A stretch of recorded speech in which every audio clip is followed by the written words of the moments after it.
الرحمن الرحيم الحمد لله رب العالمين وصلى الله وسلم على نبينا محمد وعلى آله وأصحابه أجمعين bokk jullit yi ñoo ngi dellu ci jotaay bi ñu sumboon ci téere bi di aqidat al imaami Malik rahimahullahu ta'ala di paspasu imaam Malik rahimahullahu ta'ala ci jotaay bi weesu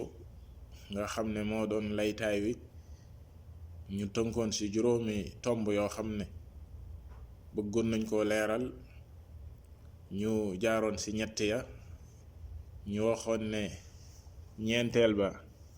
mooy dinañ wax ci dunduk al imam Malik rahimahullahu ta'ala ak moom mooy kan. juróomeel ba dinañ wax ci ki nga xam ne moo dajale pas-pas bi di ibn abi zayd al qayrawani rahimahullahu ta'ala ak téere bi ñu fas yéene jàng mooy ban téere. kon duñu def lu dul continuer ci ñeenteel point boobu ñu waxoon di kan mooy al imam Malik rahimahullahu ta'ala. al imam Malik moom la ñuy dàkkantale imaamu daaril hijra, mooy imaamu dëkk bi nga xam ne mooy dëkk bu yenente bi sallallahu alayhi wa alihi wa sallam, di abu abdillah, di baayu abdillah, turam di Malik, di doomi Anas di doomi Malik ibn abi amir, ñu koy askanale al asbahi mooy askanu al imam Malik rahimahullahu ta'ala di dellu ci asbax, di giir ci ximyar ci qaxtaan la bokk, comme niñ ko waxe woon ci téereb thalathatil usul ci ba ñuy wax ci askanu yenente bi sallallahu alayhi wa alihi wa sallam. waxoon nañu ne arab yi ñaari branche lañ, arab yi dafa am qaxtaan am adnaan. ñu waxoon ne la yenente bi sallallahu alayhi wa alihi wa sallam booy topp askanam dafay dellu ci adnaan moomee nga xam ne ci njabooti ismail alayhi salaam la bokk. beneen branche ba mooy qaxtaan al imam Malik rahimahullahu ta'ala booy topp askanam asbax bi ñu koy askanalee giir la ci ximyar, te ximyar ci qaxtaan la bokk. kon lii moo di turam ak dàkkantalam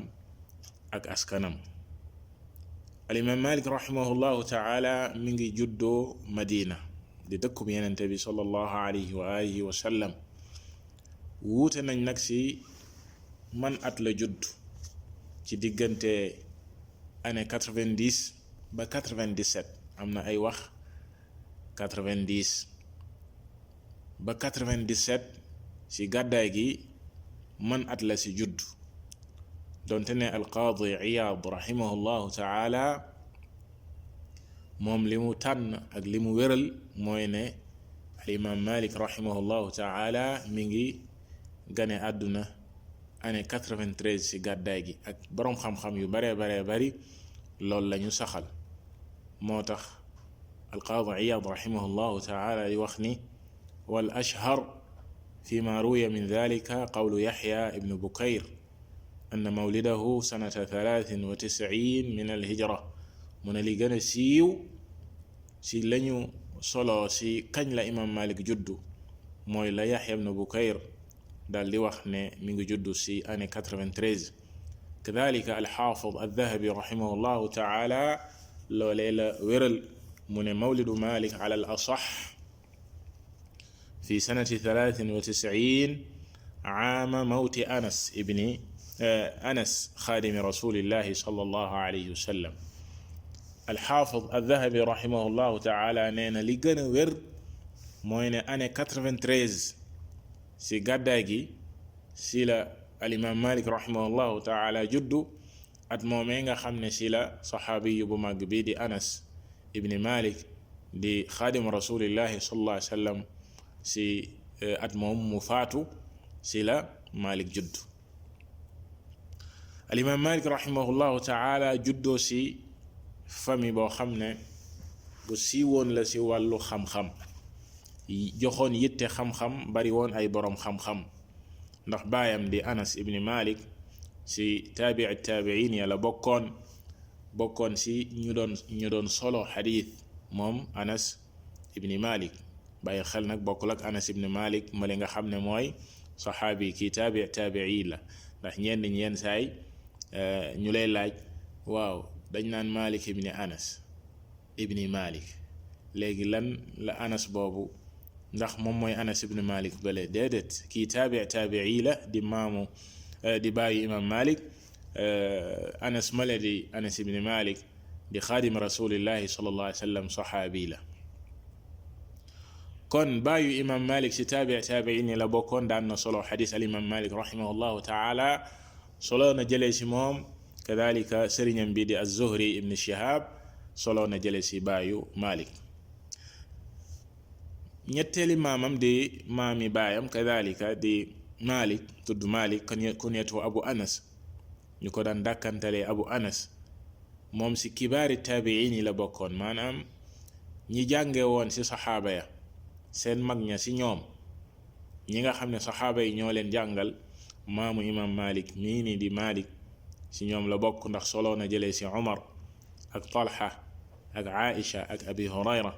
ak Hassan radiyallahu taala an il-jamii.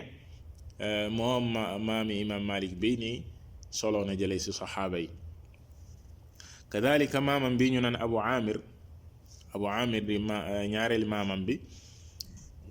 saxaabi la boo ne Malik ibni Anas ibni Malik ibni Abi Amir boobu saxaabi la si saxaaba yenente bi sallallahu alayhi wa alihi wa sallam. fekkee na mbooleem xare yi yenente bi sallallahu alayhi wa sallam daan def ba mu des Badar. xare Badar rek la fekkewul, comme ne ko al-Hafiz ibn Hajar rahimahullahu taala waxee si al-Isaaba wa kadalika al-Qaadi Iyaad fi tartib al-madaarik. kon da ngay gis ne ñii ay boroom xam-xam lañu woon si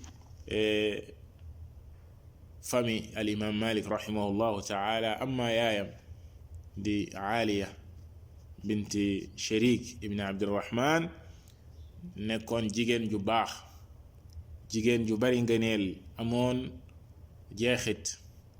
amoon rôle bu rëy boo xam ne joué na ko si yarub al imam Malik rahimahullahu taala, ak jublu gi mu jublu si xam-xam, teel saa jublu. yaayam jii di yaay ju baax amoon na si rôle bu rëy bu mu si joué. boo xoolee kadalika si njabootu al imam Malik rahimahullahu taala da ngay fekk ne ñeenti doom la amoon moom al imam Malik rahimahullahu taala. doomam juñ naan Yaxya ak Muhammad, ak doomam juñ naan Hamada, ak doomam juñ naan Fatima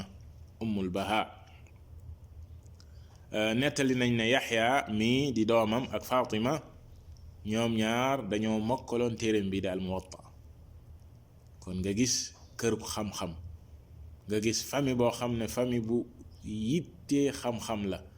yitteel xam-xam. téere bu toll ni al Muwatta lil imam Malik rahimahullahu taala, doomam yi kii di Yaxya ak Fatima dañ koo mokkaloon.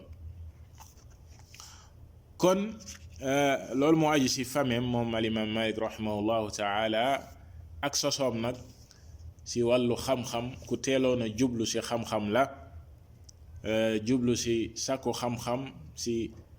fekk ndaw la, xale la, xëroon si lool, joxoon ko tamit waxtoom yépp daanaka. yaayam it rahimahullahu taala dimbali woon ko si lool, yar ko si xam-xam, ba alimam Malik rahimahullahu taala daan na wax naan kaanat ummi tuammimuni wa taqulu li idhab ila Rabia fa taallam min adabih qabla ilmih. alimam Malik rahimahullahu taala daan na wax naan sama yaay de daf ma daan kaala bu ma kaalaa ba noppi ne ma demal ci Rabia sëriñu alimam Malik rahimahullahu taala, Rabiat ar-Ra'i. yaay ji naan ko demal ci Rabia nga jàng ci moom xam-xam balaa sax ngay jàng ci moom teggin adab balaa sax ngay jàng ci moom xam-xam. kon nga gis famille boobee ak ñooñee fii ñu tegoon lii nga xam ne moo doon xam-xam alimam Malik rahimahullahu taala, nekk xale bu ndaw boo xam ne yaayam rahimahullah taala da koy solal yére, defar ko, kaala ko, yebal ko ci jotaayu boroom xam-xam yi ñuy jàng li nga xam ne moom mooy teggin sax balaa ñuy jàng li nga xam ne moom mooy xam-xam. amma boo waxee ci alimam Malik rahimahullahu taala ci fa mu tolloon ci xam-xam, wax nañ la góor-góorlu bi mu def ci xam-xam ak waxtoom bi mu ko joxoon lépp, ba moo waral la mu dajale ci xam-xam ak la mu dajale ci xadiis mujj nekk koo xam ne nit ñi fu ne la ñuy jóge di sàkku ci moom xam-xam. boroom xam-xam yi tagg ko ay tagg yu màgga màgga màgga màgga màgg. boroom xam-xam yi nettali nañ ci tagg yiñ ko tagg moom alimam Malik rahimahullahu taala ci fa mu tolloon ci xam-xam ak fa mu tolloon ci ak mbaax. xadiis ba Yonent bi sallallahu alayhi wa alihi wa sallam wax ni yushiku nnaasu an yadribu akbaada al ibili fala yajiduuna aaliman aclama min caalimin fi lmadina. xadiis boobee nga xam ne alimaamu Ahmad rahimahullahu taala ak at-Tirmidi solo nañ ko, ak al ibn Hibbaan, Tirmidi taxsin ko, wéral ko al ibn Hibbaan ak Xaakim, kadalika al-Dhahabi rahimahullahu taala ñu wéral xadiis bi, xadiis bu wér la. Yonent bi sallallahu alayhi wa sallam wax ne des na tuuti nit ñi dinañu tukki di wari gëléem di jóge fu nekk, duñu fekk ku ëpp xam-xam boroom xam-xamu Madina ba, muy dëkk bu Yonent bi sallallahu alayhi wa sallam. Sufyaan ibnu Uyayna rahimahullahu taala da daan firee xadiis bi di wax naan nara anna almuraada bi hada alxadiis Maalik ibnu Anas. Sufyaan ibnu Uyayna, al imaam Sufyaan da daan wax ne li ñu jàpp, li ñu gis mooy ne xadis bii day kañ sa jublu mooy alimam Malik rahimahullahu taala. maanaam xadis bi Yonent bi sallallahu alayhi wa sallam alimam Malik rahimahullahu taala la si jublu. loolee la Sufyaan daan wax, te alqaadi Iyaad rahimahullah nee na loolee lu wér la lu jóge si Sufyaan ibnu Uyayna. kadalika alxaafid ibnu Abdul Barr rahimahullahu taala loolee la tarjiix ne li Sufyaan ibnu Uyayna wax fii ne xadiis bi Maalik lañ si jublu, loolee lu wér la. kadalika alxaafid al-Dhahabi rahimahullahu taala nee na ndax alxaakim di Abu Abdillah dafa wax ni musuñoo gis boroom xam-xam bu nit ñi daan tukki di jóge fu nekk di ko jublu di sàkku si moom xam-xam ku mel ni Maalik. maanaam nit ñi fu nekk lañ daan jóge ngir ñëw si alimam Malik rahimahullahu taala sàkku si xam-xam. mu ne ñàkk a gis gi ñu ñàkk a gis boroom xam-xam bu mel ni moom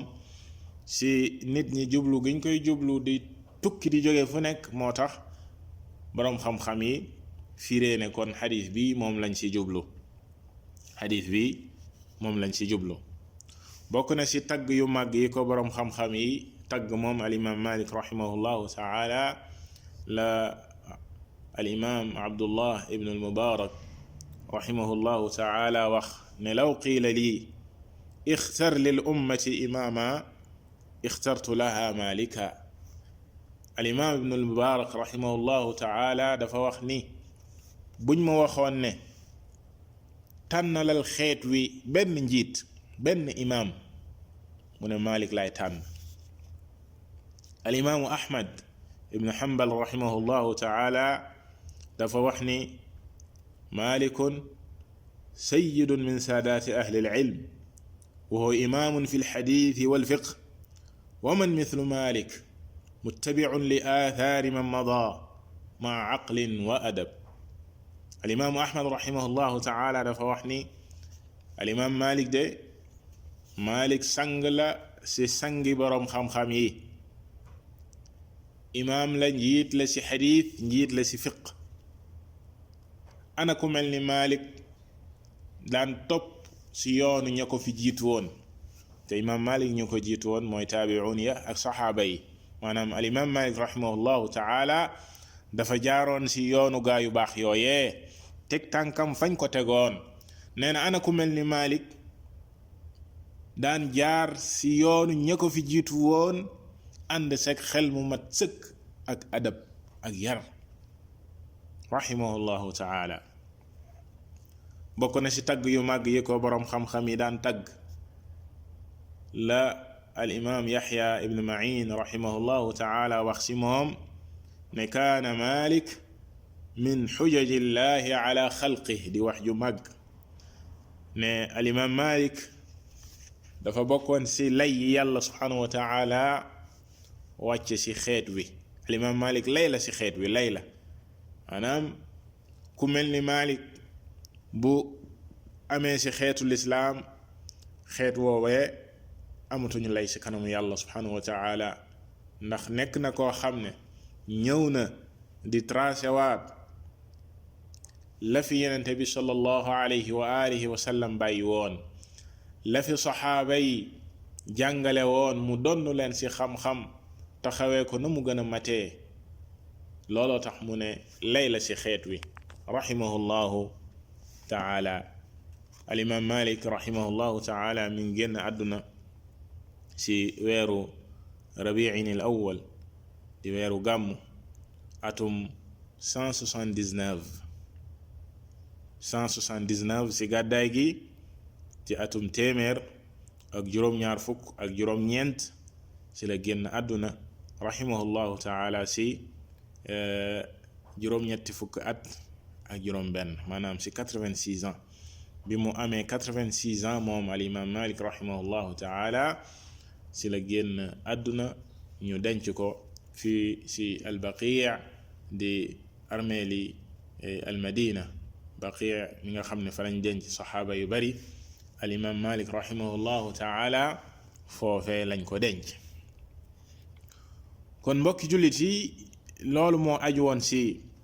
ñeenteeli tomb bi di kan mooy al imam Malik ci wàllu dundam ak tagg yi nga xam ne moom la ko boroom xam-xam yi tagg ak wàccuwaay wi mu am ci diine. kon moom la ñuy jàng pas-pasam. ki dajale pas-pas bi nag di juróomeelu tomb bi mooy Ibn Abi Zayd. Ibn Abi Zayd mooy al imam al allaama, di boroom xam-xami gox ya féete sowu jant di al maghrib, ñu koy dàkkantalee Abu Muhammad, tudd Abdullah ibn Abi Zayd. baayam di ibn Abi Zayd, baayam Abi Zayd mooy Abdurrahman, di al Qayrawaani al Maliki, gën a siiwee ci ibn Abi Zayd. ibn Abi Zayd al Qayrawaani noonee la gën a siiwee. ñu ko daan santalee ba léegi Malikun as-Saghir. moom ibn Abi Zayd al Qayrawaani rahimahullahu taala daan nañ ko santalee Malikun as-Saghir, mooy Malik mu ndaw mi. wax nañ na léegi al imam Malik rahimahullahu taala ak na mu meloon ak fa mu tolloon. ibn Abi Zayd mi moom lañ doon dàkkantalee ne mooy Malik mu ndaw. lan moo tax ñu ne Malik mu ndaw? ngir dekkal kadalika, ndax moom mi ngi dund ci 4e siècle. dekkal gi mu dekkal li nga xam ne mooy xam-xamu Malik,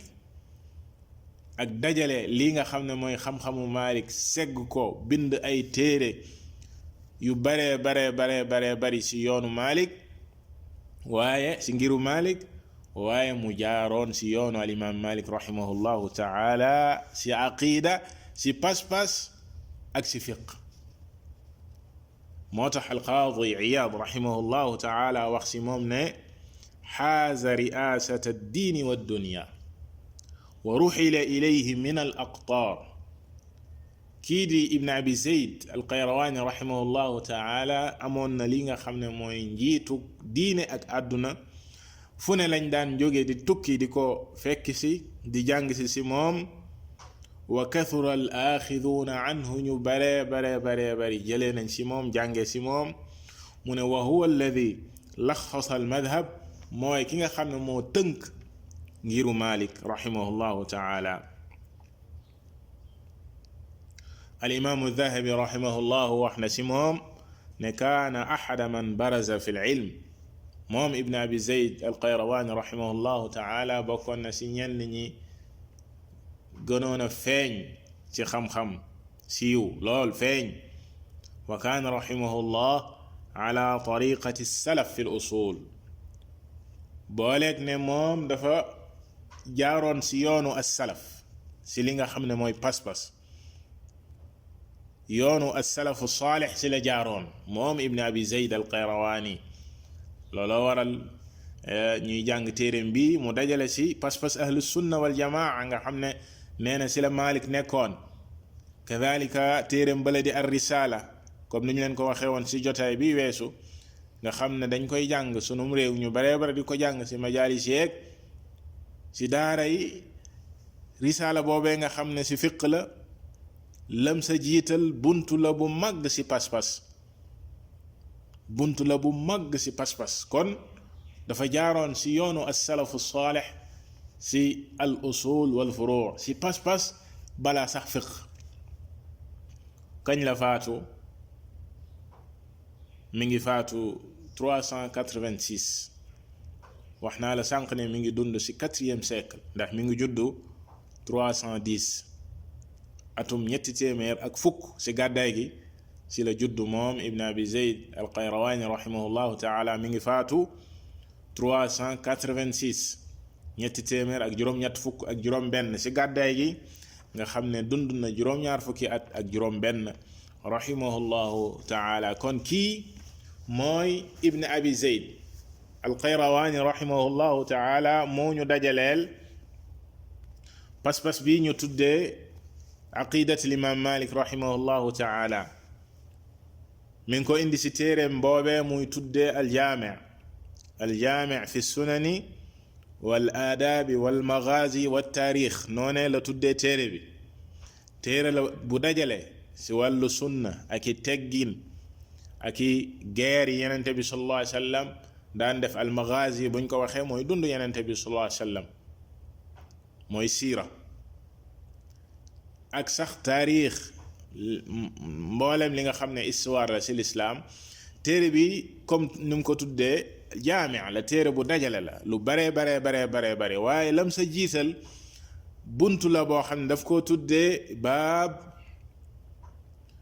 dhikru sunani allati xilaafuha al bida' wa dhikru al iqtidaa' wal ittibaa' wa shay'un min fadli as-sahabati wa mujanabati ahli al bida' noonee la ko buntalee téere bii ñuy bëgg a jàng nga xam ne ñenn ñi dañ koo génne ci téereem bu màgg bii mu bind tuddee ko aljaami' ku ci mel ni al-allaamatu ibn al-qayyim rahimahullahu taala ber na ko maanaam tuxal na ko ci téereem bi ñuy tuddee ijtimaa' al-juyuush al-islaamiyya ala ghazwi al-mu'attilati wal-jahmiyya tuxal na pas-pas bii nga xam ne ibn abi zayd tudd na ko ci téereem bii da aljaami' am ci ñeneen ci bindkat yi ñu ber ko daal di koy móol tuddee ko aqidatu l'imam Malik rahimahullahu taala lan moo tax ñu tuddee ko aqidatu l'imam Malik ne lii mooy pas-pas imam Malik ndax ibn abi zayd rahimahullahu taala moom ci jëmmi boppam dafa wax ci jeexantal ba ci buntu bi ma la wax léegi mu ne wa kullu ma qaddamnaahu dhikrahu fa huwa qawlu ahli sunna wa a'immati nnaas fi lfiqhi walxadith ala ma bayyannaa wa kulluhu qawlu Malik bàyyil xel mu ne wa kulluhu qawlu Malik fa minhu mansuusun min qawlihi wa minhu ma'luumun min madhabihi kon lii moo waral ñu tuddee ko pas-pasu imam Malik ndax nee na li ma la wax fii yépp lii mooy waxi waa ahli sunna di njiiti nit ñi ci wàllu fiqh ak xadiis lii moo doon seen pas-pas lii moo doon seen wax ci diine comme niñ ko leeralee nee na lépp nag loolee la Malik daan wax liñ fi wax lépp Malik loolu la daan wax am na ci loo xam ne texte la moom moo ko waxal boppam texte la boo xam ne dañ la koy tuxalal ne la Malik nee na di nga ko fekk ci téere nangam ak nangam ak nangam Malik nee na am na ci loo xam ne lu ñu xam la ci ngiram lu leer nañ kon lii moom moo tax ñu tuddee ko pas-pasu al imam Malik rahimahullahu taala téere bi ñu tuddee ko pas-pasu al imam Malik rahimahullahu taala ndax lii ibn abi zayd rahimahullahu taala wax fii kon lii moo doon laytaay wi nga xam ne mënta ñàkk ci introduction bi nga xam ne ngir leeral jubluwaay bi pas-pas bii nga xam ne moom lañ fas yéenee jàng pas-pasu kan la di al imam Malik rahimahullahu taala waaye kan moo ko dajale di ibn abi zayd rahimahullahu taala ñu bàyyiloo xel ba léegi bokkul ba léegi muqaddimat risala ndax kadhalika bi muy tàmbale risala di téere fiq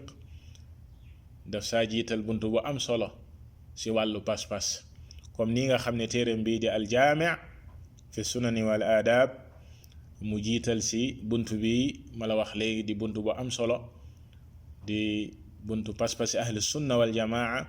waaye mu leeral lii moo doon pas-pasu al imam Malik rahimahullahu taala kon téere boobu la ñu fas yéene jàngat nafaraat ko di ñaan yàlla subhanahu wa taala yàlla defal ñu dégg ak topp jubal sunu làmmiñ